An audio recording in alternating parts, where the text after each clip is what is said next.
The smell of a boatyard never left you. Maren Callahan had lived in 4 cities and slept in a dozen different apartments since she'd left Rockport, and still some mornings she woke up certain she could smell cedar shavings and marine varnish and the particular brine of low tide at Callahan Sons. She would lie there in the dark of whatever bedroom she currently occupied, waiting for the smell to fade, and it always did, the way most things from home eventually did if you let them. She was 34 years old and she had not set foot on the yard in 9 years. The invitation to the 4th of July cookout had come from her mother, as it always did, a cheerful text with too many exclamation points that never once acknowledged the years of silence in between. Bringing the good corn this year. Your father's smoking a brisket. Come if you can, sweetheart. Maren had almost deleted it the way she'd almost deleted the last 6. But her mother had turned 70 in the spring, and there was a tiredness in her that Maren had heard even through text messages, and so she'd said yes before she could think better of it. She almost turned the car around twice on the drive up the coast. The second time was at the Wiscasset Bridge, with the harbor spread out below her, boats bobbing white and easy in the afternoon sun, looking like nothing in the world could ever be complicated again. She gripped the wheel and kept driving. Callahan Sons Marine sat at the mouth of the Ellis River the way it had for 61 years. A long low building of silvered cedar shake with a sign her grandfather had carved by hand, the paint gone soft and pastel from decades of salt wind. Her father had built the house on the hill above the yard when Maren was 7, close enough that as a child she could hear the table saws start up every morning at 7:15, could watch through her bedroom window as hulls took shape under tarps like something being born. She parked at the top of the gravel drive, behind a line of cars that told her everyone was already there. Her aunt's ancient Buick, her Uncle Frank's truck, and a scatter of others she didn't recognize, employees and their families probably. The yard had always treated the 4th like a company holiday. She sat for a moment with her hands still on the wheel, watching the yard below through the trees. Even from here she could see the shape of the place had changed. There was a new shed by the water, steel-sided, modern, wrong somehow against the old cedar buildings. A crane she didn't recognize. Blue tarps over what looked like 3 half-finished hulls instead of the usual 1 or 2. She got out of the car before she could stop herself again. Her mother found her first, coming around the side of the house with a paper plate of corn in each hand, and the plates went down on the porch rail so fast that one nearly tipped before her mother's arms were around her, and Maren let herself be held for longer than she meant to. "You came," her mother said into her shoulder. "You actually came. I said I would. You've said that before." But her mother was smiling when she pulled back, cupping Maren's face the way she'd done since Maren was small, checking her over for damage the way you'd check a boat that had been out in weather. "You look tired. Are you eating?" "I run a company, Mom. Everyone who runs a company looks tired." "Your father doesn't know you're coming." Maren felt the old, familiar tightening behind her sternum, the one that had lived there rent-free since she was 24 years old. "Does it matter?" Her mother's face did something complicated, something that made Maren's stomach drop before her mother even opened her mouth to answer. "There's going to be an announcement today." He wanted to wait until everyone was together. "Boss. I think you should hear it from him, not from me, but I also don't want you walking into it blind. It's about the yard." "What about the yard?" Her mother looked toward the water, toward the crane and the new steel shed and the 3 tarped hulls, and there was something almost like grief in her face, quickly folded away. "Go say hello to your father," she said instead, which was answer enough, and picked her plates back up, and went to go set the corn on the long table under the string lights.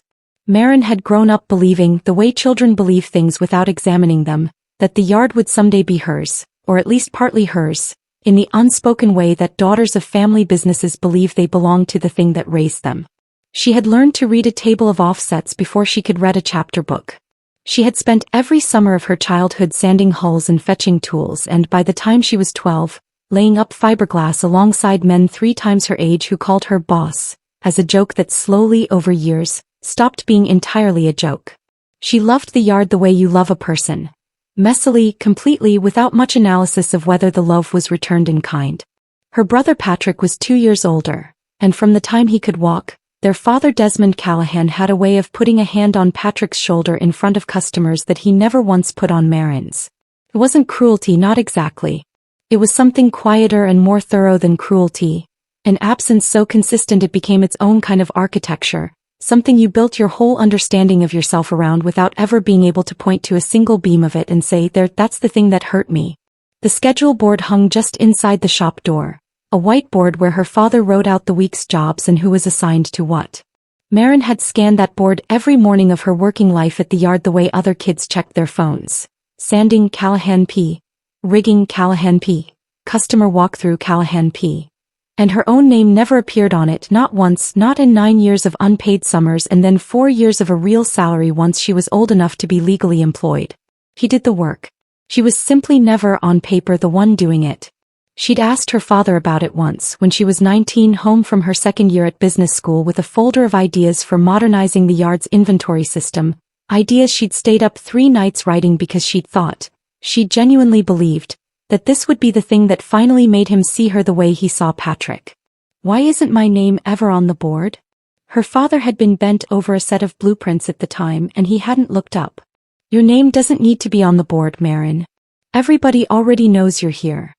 At the time she'd taken it almost as a compliment, the way you take scraps when you're hungry enough. It was years before she understood what he'd actually told her, that she was furniture. Present, useful, taken entirely for granted, never once considered as a person who might need her contribution written down anywhere, acknowledged anywhere because acknowledgement implied the possibility that she might one day not be there. She was 25 when she found out exactly how little her presence had ever counted for. The yard was in trouble that year. A bad contract, a lawsuit from a supplier, cash flow so tight her father had stopped taking a salary himself for 4 months, though she'd only learned that later from her mother. Maren, freshly graduated with her MBA and working 16-hour days at a startup in Boston, had spent 3 weeks of her own time building a full restructuring plan. A way to renegotiate the supplier contract, restructure the debt, bring in a part-time CFO on contract instead of hiring full-time, cut 2 positions that weren't pulling their weight without touching the core crew. She'd flown home on a Friday night, printed the whole thing out, bound it, driven straight to the yard from the airport still in her work clothes. Her father had read maybe 4 pages of it, sitting at his desk under the fluorescent light with sawdust still on his forearms, before he set it down. "This isn't your business to fix," he said. "I'm trying to help. I know what you're trying to do." He'd rubbed his eyes, and for one unguarded second she'd seen how exhausted he actually was, and some part of her had almost reached for him. Then his face closed back up and he said, "Patrick and I have it handled. Patrick doesn't have a finance background. I do. Patrick has been here every single day for 11 years. He knows this yard in his hands. That counts for more than a piece of paper from Boston." He'd pushed the folder back across the desk to her, not unkindly, which was somehow worse than if it had been unkind. "You built a good life for yourself out there. Go live it. Let us handle this. Not me and your brother and you. Just us." A closed circle with a door she had apparently never been given a key to, no matter how many summers she'd spent inside it. She'd driven back to the airport that night without sleeping, and something in her that had been bending for 25 years had finally, quietly, snapped straight. She'd founded Beacon Logistics 14 months later in a co-working space above a bagel shop in Portland, with 2 employees and a piece of software that did something absurdly specific. It tracked parts inventory and lead times across the fragmented, chaotic supply chains that small marine builders relied on, the kind of supply chains where a single delayed hull fitting could sink a whole season's production schedule. She had built it in the beginning, almost entirely out of spite. Out of every hour she'd spent as a teenager watching her father curse at a supplier over a missing shipment of stainless hardware, every job delayed because nobody in the industry had bothered to build a system for exactly this problem. It turned out she wasn't the only boatyard's daughter who'd grown up angry and observant in exactly that way. Beacon grew slowly for the first 3 years and then not slowly at all. By the time she was 31, Beacon Logistics had 400 marine and light industrial manufacturing clients across the eastern seaboard, 40 employees, and an acquisition offer from a much larger supply chain software company that she turned down twice before finally selling a minority stake to a growth equity fund, which was how she'd ended up at 34, sitting on a board, running a company worth more than her father's boatyard had ever been worth in its entire 61-year history, and still somehow driving up the coast to a 4th of July cookout with her stomach in knots because none of it had ever once made her feel like she belonged in that family the way Patrick simply, effortlessly belonged. Beacon had 2 clients in Maine. One of them, a family builder up in Booth Bay, she'd chosen deliberately years ago in a fit of something she wasn't proud of and had never told anyone about. A desire to be near in some small unacknowledged way, to the world she'd been pushed out of. The other client had reached out to her 8 months ago with information that had nothing to do with software at all. And that was the reason her hands were sweating now as she walked down the gravel drive toward the yard she'd grown up in, past the tarped hulls and the new steel shed, toward the sound of her father's voice carrying over the crowd. He looked older than she'd braced for. 68 now, though the yard had always aged him faster than the calendar did. His hands were more swollen at the knuckle, his shoulders more rounded, but his voice when he called out to greet the Hendersons from 3 lots down was exactly the same booming, easy voice she remembered. The voice that had never once, in her memory, been raised in anger and had also never once, in her memory, said the specific thing she'd needed to hear. He saw her from across the yard.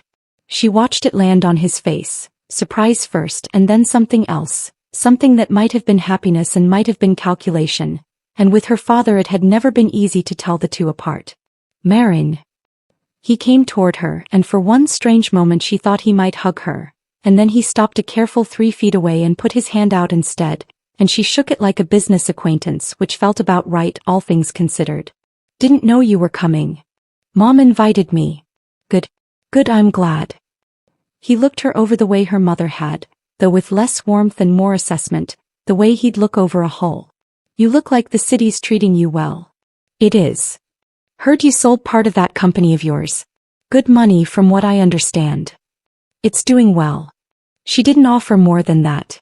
She'd learned, over the years, not to hand her father more of herself than he asked for, because he so rarely asked for enough to make it worth the giving.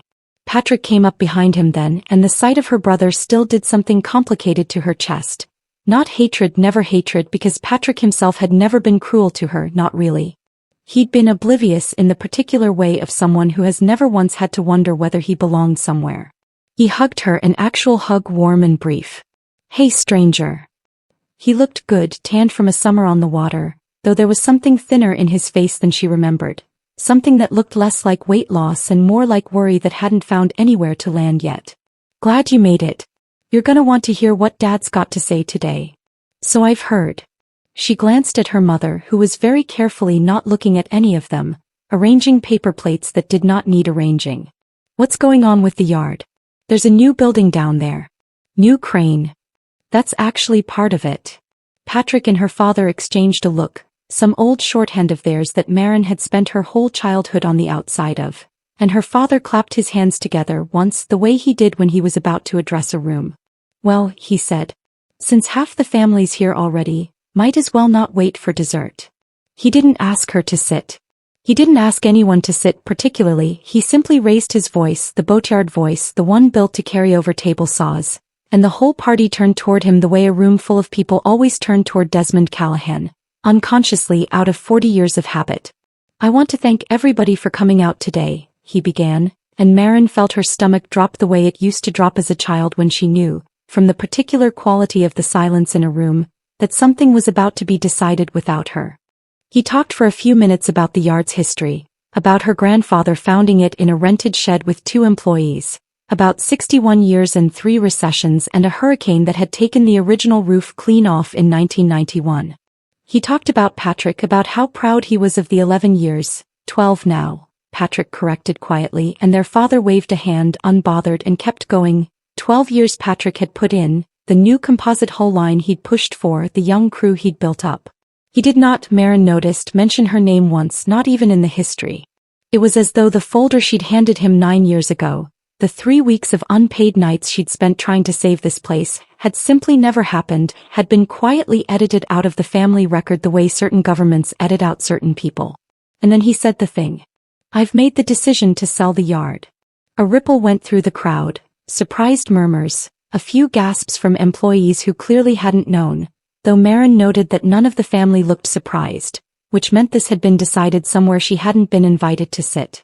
We've had an offer, her father continued, a good one from a private equity group up in Portland, Anchor Point Holdings, and after a lot of thought and a lot of conversation with your brother, a nod at Patrick whose face Marin saw now was doing something strange, something that looked almost like it was trying not to fall apart, we've decided to take it.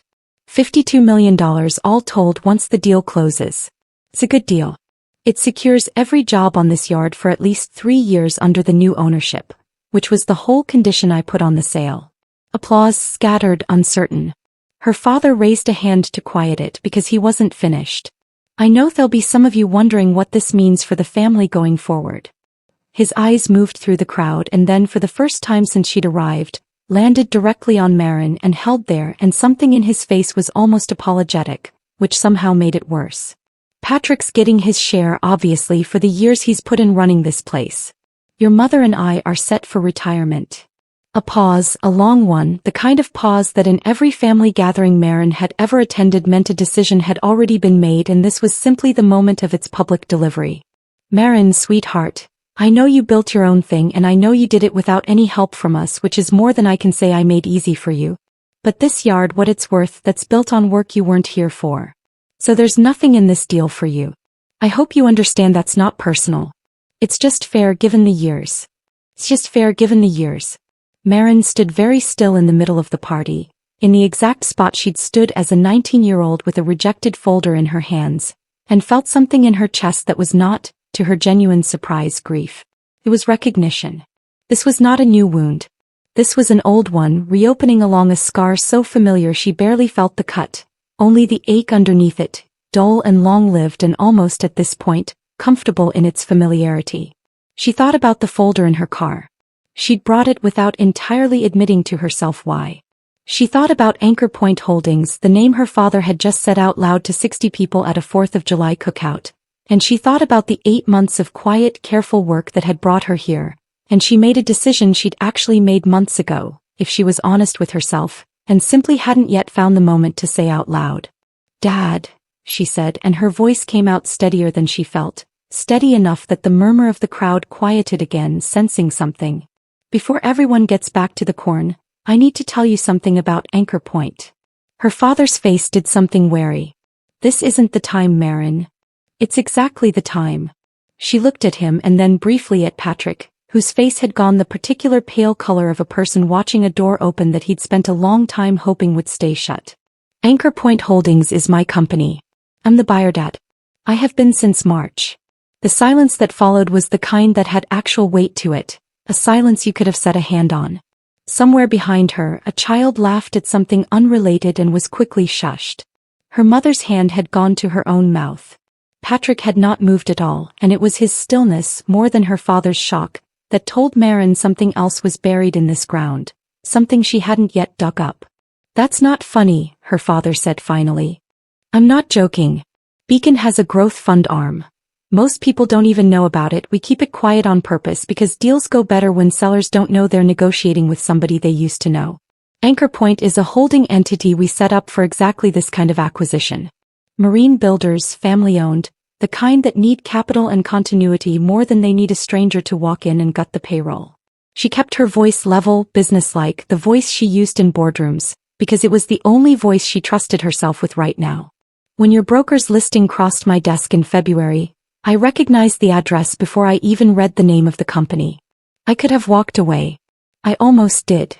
That part was true and she let it show. I didn't. You've been negotiating to buy your own family's yard, her father said slowly, and you didn't say anything. Would you have sold it to me if I'd said something? Or would you have found a reason it wasn't fair, the way you found a reason it wasn't fair when I tried to help 9 years ago? She hadn't planned to say that part, not here, not in front of 60 people and a table of corn, but it came up out of her before she could stop it, 9 years of pressure behind it. I did this the way I do every acquisition. Blind, through counsel, through due diligence. I wasn't trying to trick you, Dad. I was trying to make sure this yard survived without anyone doing me a favor to make it happen. Her father's mouth opened and closed. In 34 years, Maren had genuinely never seen her father at a loss for words. And there was no triumph in seeing it now, only a strange, hollow sadness, the sadness of realizing that even this, even the moment that should have felt like vindication, mostly just felt tired. It was Patrick who spoke next, and his voice had gone thin in a way she'd never heard from him. Maren, can we talk? Just us. They walked down toward the water, past the tarped hulls, out onto the old dock that their grandfather had built with his own hands 60 years ago, planks silvered and soft underfoot, And Patrick didn't say anything for a long time, just stood looking out at the harbor with his hands jammed in his pockets, and Maren waited, because she'd learned in business the value of letting silence do work that words couldn't. "You've seen the books," Patrick said finally. It wasn't a question. "During due diligence." "Yes." "Then you know." He did know. She'd known for 6 weeks now, ever since Beacon's forensic accountant had flagged an irregularity in the yard's receivables that had taken 3 more weeks to fully trace. $4.1 million in debt that did not appear on any financial statement her father had presented to the broker, debt that traced back through a pattern of decisions that were unmistakably Patrick's. A composite hull line expansion that had run wildly over budget 2 years running, a line of credit drawn against inventory that didn't exist anymore, invoices to a supplier in Rhode Island that had been quietly, methodically falsified to hide cost overruns from their father for the better part of 18 months. "You hid it from him," she said gently, because for all the years of resentment she'd carried watching her brother's face right now, she felt none of it. Just something sadder and more complicated. "Why?" "Because I panicked." His voice cracked just slightly on the second word. "The whole line, it was my idea, I pushed for it, I told him it would be the thing that saved this place, brought in a whole new customer base, and it kept eating money, and every time I went to tell him I'd think about how he'd look at me. How he's looked at you, actually, come to think of it, all those years. Like you disappointed him. I never wanted him to look at me that way. So I kept thinking I could fix it before he found out. And then I couldn't, and then it was too big to say out loud, and then..." He laughed, a short, awful sound with no humor in it at all. "And then Dad decided to sell, and I thought maybe this solves it. Maybe the debt just gets absorbed into the sale and nobody ever has to know I nearly ran us into the ground." Maren looked at her brother, this golden boy who had never once had to fight for a place at the table, and understood with a clarity that surprised her, that being handed everything without ever being asked whether you could carry it was its own particular kind of cruelty, one she had simply never had the vantage point to see before. "I have the leverage to blow this up," she said quietly, because it was true, and because he needed to hear that she knew it was true. "I could walk back into that party right now and tell every person there that the Golden Sun cooked the books for 18 months and nearly sank a 61-year-old company. I could use it to renegotiate the price down $8-9 million easy, and nobody at that table would blame me for it, given everything." She let that sit for a second, let him feel the full weight of what she was choosing not to do. "I'm not going to." Patrick's shoulders dropped, some tension leaving his whole body at once. And for a moment he looked less like her brother the Golden Sun and more like a tired man in his late 30s who had been carrying something heavy and alone for far too long. "Why not?" he said. "After everything. Because I didn't build Beacon to become the kind of person who wins by burning things down." She looked out at the water, at the hull shapes under their tarps, at the dock her grandfather had built plank by plank with his own 2 hands. A man neither of them had ever met but whose work they'd both grown up walking on every single day of their lives without ever once thinking about it. "And because 41 people work at this yard, Patrick. Real people with kids and mortgages and no idea any of this is happening. If I use what I know to punish you and Dad, it's not just you and Dad who pay for it. It's them. I'm not interested in a version of winning where 41 families I've known my whole life get hurt so I can feel something for 5 minutes. So what happens now? Now I go finish this deal at $52 million, exactly the number Dad already agreed to, and the debt gets restructured quietly as part of closing, the way Dad always does in a deal like this, and nobody outside of you, me and my CFO ever needs to know the specifics of how it got there." She turned to look at him directly. "But you're going to tell Dad? Not the whole crowd back there, just him privately before we close.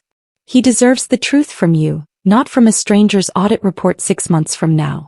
And you're going to figure out with him what your actual role looks like once Beacon owns this place, because I'm not walking back in here to run a boatyard I don't know how to run day to day. I need somebody who does. I just need that somebody to be honest with me going forward. That's the whole price of this. Honesty. That's it." Patrick's eyes were wet and he didn't try to hide it, which was, in its own way, the first fully honest thing Maren had ever watched her brother do. "You didn't have to be the bigger person about this." "No," she agreed. "I didn't." She found the folded piece of paper in the pocket of the folder still sitting on her passenger seat. She'd printed it that morning on impulse, a single summary page distilled from 6 weeks of forensic accounting, the $4.1 million laid out in clean, unemotional columns, no commentary, no accusation, Just the facts a father would need to understand what his son had actually been carrying alone. She could have handed it to him at the party in front of everyone, the way he'd handed her folder back to her 9 years ago in an office with fluorescent lights, could have let him feel, even for one evening, what it was like to have something important set down in front of a crowd instead of handled with any privacy at all. Instead, she found her father alone in the old shop office an hour later, after the party had mostly wound down to the last few stragglers on the lawn, sitting at the same desk where he'd once pushed her folder back across the surface at her, looking older in the fluorescent light than he had outside in the sun. She set the folded page down in front of him without a word. He unfolded it slowly, and she watched his face change as he read, watched 68 years of a man who had never once in her memory appeared uncertain, become entirely uncertain in the space of about 90 seconds. How long have you known? 6 weeks. You could have told me the day you found out. I could have. I decided to finish the deal properly first, structure the debt into the sale quietly, so it wouldn't become a crisis that swallowed the whole company before closing. And then I decided you should hear the rest of it from Patrick, not from me, because it's his to tell, not mine. She sat down in the chair across from him, the same chair she'd sat in at 19 with her restructuring plan, at 25 with her rescue folder, and felt for the first time in that room something other than the old bracing tension. I'm not telling you this to hurt him, Dad. I'm telling you because you deserve to know the truth about what's actually been happening at your own company, and because Patrick's going to need your help figuring out how to carry something he's been carrying alone for a year and a half. That's all this is. Her father set the page down very carefully as though it might tear, and was quiet for a long moment, looking at it rather than at her. You could have taken this whole yard apart today, he said finally. You had every reason to. God knows I gave you plenty. I know. Why didn't you? Maren thought about the folder she'd handed him at 19, the one he'd read 4 pages of. She thought about the folder at 25, the one he hadn't read at all. She thought about 9 years of not being on a schedule board, 9 years of your name doesn't need to be there. Everybody already knows you're here, 9 years of being furniture in a house she'd helped build with her own hands. Because I spent a long time being angry at you for treating this place like it mattered more than I did, she said. And I don't actually want to become someone who proves you right by treating it the same way back. This yard isn't the thing that hurt me, Dad. You were. She let that land, watched him absorb it without flinching, which was, she thought, more than she'd expected from him. But I still love it. I loved it before I understood any of what was happening in this family, and I love it now, on the other side of understanding all of it. I want it to still be here in another 60 years. I want Marta and Frank and the Henderson boy and everybody else out there who spent their whole working life on this water to still have a place to come to in September. That mattered more to me than making you feel for one afternoon exactly what it felt like to be erased. Her father's eyes were bright in the fluorescent light, and for a long moment he didn't say anything at all, and Maren let him have the silence because she understood finally, sitting there, that some men needed a great deal of silence in order to find their way to a true sentence. I was wrong, he said eventually, and his voice had none of its boatyard boom left in it, just something small and worn and real. Not about the deal. About all of it. Every board I never put your name on. I told myself I was protecting you, keeping you from a life this hard, this uncertain. Your grandfather nearly lost this place twice, did you know that? And I watched what it did to him, and some part of me decided a long time ago that I'd rather you build something easier for yourself somewhere else than watch this place do that to you too. But that's not the truth of it, not the whole truth. The whole truth is Patrick was easy to see. He was right in front of me every day needing things, and you were always so capable. You never seemed to need anything from me. So I let myself believe you didn't. He shook his head slowly. That was never fair to you. I'm sorry it took me 34 years and $52 million to say it out loud. It wasn't everything. Maren understood even as he said it that it wasn't everything. That there would be more conversations, harder ones, that trust rebuilt itself in small increments and not in single scenes in fluorescent-lit offices, no matter how good the dialogue was. But it was, she thought, a real door opening for the first time in a long time, and she was old enough now and had built enough of her own life to walk through a door like that at the pace it actually opened rather than demanding it swing wide all at once. The deal closed 7 weeks later, on a gray Tuesday in late August, with none of the drama of the 4th of July. Just a conference room in Portland and a stack of signatures, and Patrick sitting beside their father instead of across from him, the two of them having spent the intervening weeks in a version of honesty neither had practiced with the other in a very long time. Marin kept Patrick on as yard manager with a real contract, real oversight, and at Patrick's own insistence, which had surprised her. A financial controller brought in from outside the family who reported directly to Beacon's CFO, because Patrick had said in the plainest voice she'd ever heard him use, that he didn't trust himself yet to be the only one watching the numbers, and he wanted somebody there so that nobody, ever again, had to carry a mistake that big alone in silence. Her father didn't come to the closing. He'd said his goodbyes to the business side of the yard privately, the week before in a walkthrough with Marin alone, the two of them moving slowly through the shop floor while he told her stories about builds she'd never heard, about her grandfather, about the hurricane of '91 and the roof they'd rebuilt with borrowed money in neighbors' hands. At the very end of the walkthrough in the back corner of the tool room, he'd opened an old wooden case she remembered from her childhood without ever knowing what was inside it, and had taken out a marlin spike, her grandfather's, a tool worn smooth and dark with 60 years of hands, used for splicing line, for the slow patient work of joining two ropes into one continuous unbroken strand. "Your grandfather gave this to me the day I took over the yard," he said, turning it over once in his hands before holding it out to her.